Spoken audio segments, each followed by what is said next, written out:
Hello and welcome back to HardReset.Info. In this video, I will show you how to enable developer options on Samsung Galaxy S25 FE. Let's begin!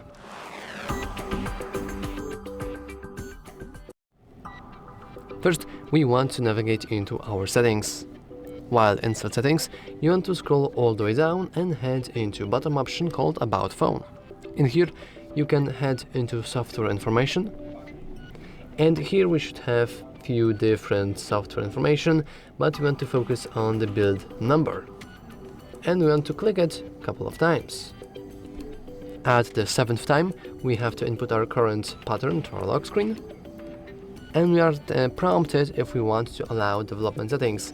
Now this is very important actually, because these settings can cause indeed our device and applications to break or misbehave. So let's be mindful about that. But after hit OK, you can see that developer mode has been enabled. Now we can enter developer mode if we go into our settings and scroll always down. And now it's new bottom option. So it's not impossible. This is impossible for me to tell about every single setting here, because as you can see there are quite a lot of them, which is kind of bad. But I want to mention a couple of very cool things that you can do with them. Once again, be very careful while changing those, since most likely you will break your device, unfortunately. But anyway, let's start scrolling. So the very first thing I want to show is located in here, right under debugging. And inside debugging, well, these aren't it's not something that you want to enable if you are a typical user. However, if you're developing applications for mobile, or if you want to change and do a couple of weird things, you can always do this. And now we can see refresh rate. As you can see, you can scroll down, we can see at which rate it scrolls down, and when the screen is completely turned off, it's showing no refresh rate. This is very useful for gaming. If you want to test how a game performs, what's the FPS difference between high graphics and low graphics and all of that. That's a very, very cool feature. And for developing applications, I would advise you to, but this will be in the input, or oh, I actually lost it. Wait, give me a moment. There is a very, very cool not debug layers for GPU. Okay, I kind of lost it. Wait, give me a moment. Okay, I have found it. It is located under drawing, and here we're going to spend some time.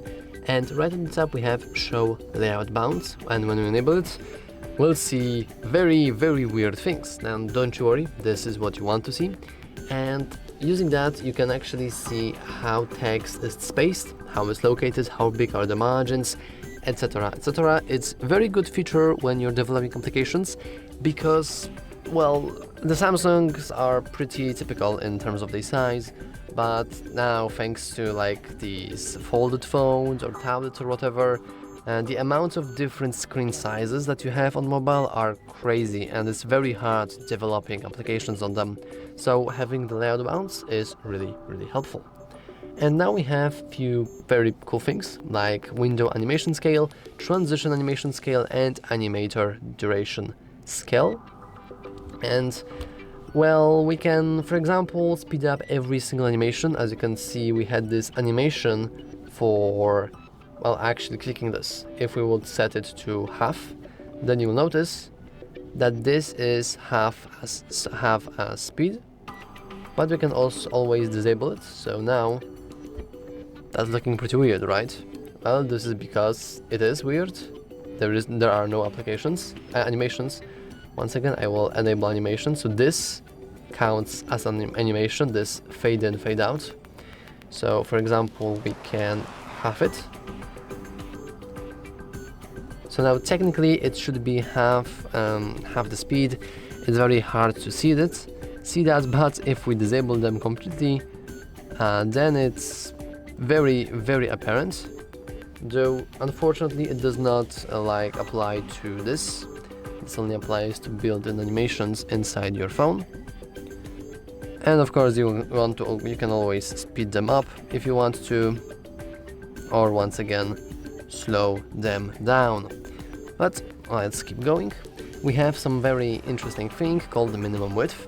Now with that, you want to be very careful with this, but basically you can infinitely zoom out of your device. And you can do that by, for example, inputting a value like, I don't know, let's go into 600. And now everything is tiny.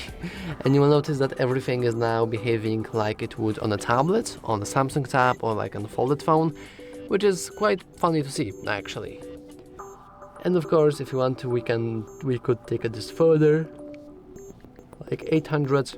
But note that after some values, it's very hard for you to actually turn this feature off.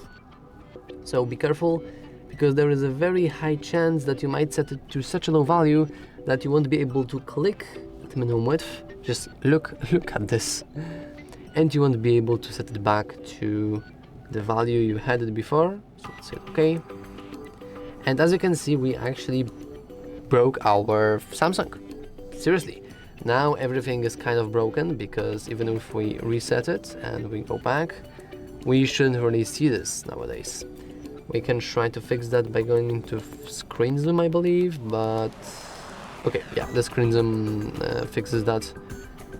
But yeah, you want to be very careful when playing around with the developer settings. And I think that's all for this video. If you found it useful, make sure to leave a like, subscribe, and as always, thanks for watching. See you next time.